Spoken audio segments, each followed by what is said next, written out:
C'est une véritable bombe qui a éclaté sur le plateau de Envoyé spécial, diffusé le 12 septembre dernier sur France 2. Hiromi Rollin, ancienne dame de compagnie et compagne présumée d'Alain Delon pendant plus de 30 ans, a brisé le silence. À peine quelques semaines après le décès de l'icône du cinéma français, elle livre un témoignage bouleversant qui divise l'opinion.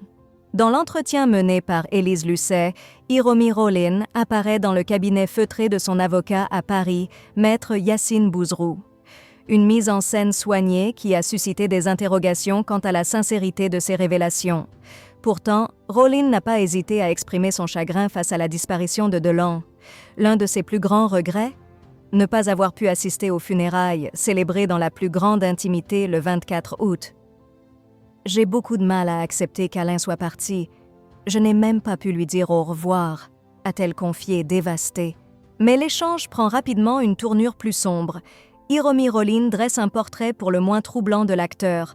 Selon elle, Alain Delon était un homme coléreux et violent, évoquant des épisodes d'agressivité et de contrôle. Elle affirme que Delon lui aurait un jour lancé « Si tu vas au Japon, ne reviens pas à Douchy ». Des propos qui font écho à son récit de vie aux côtés de l'acteur, qu'elle décrit comme profondément macho, toujours désireux de maintenir une présence féminine à la maison. Le choc continue avec une anecdote troublante survenue le jour des funérailles.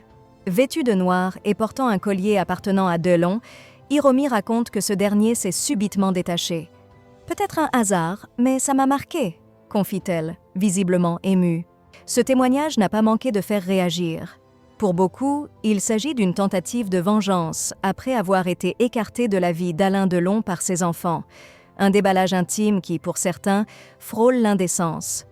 Est-ce une vengeance ou un ultime coup d'éclat qui ternit davantage l'image de celle que la famille Delon voit comme une prédatrice ? S'interroge la presse. Quoi qu'il en soit, ces révélations continuent d'alimenter la polémique, divisant ceux qui pensent que Hiromi Rollin cherche simplement à se venger et ceux qui la croient sincère dans son chagrin.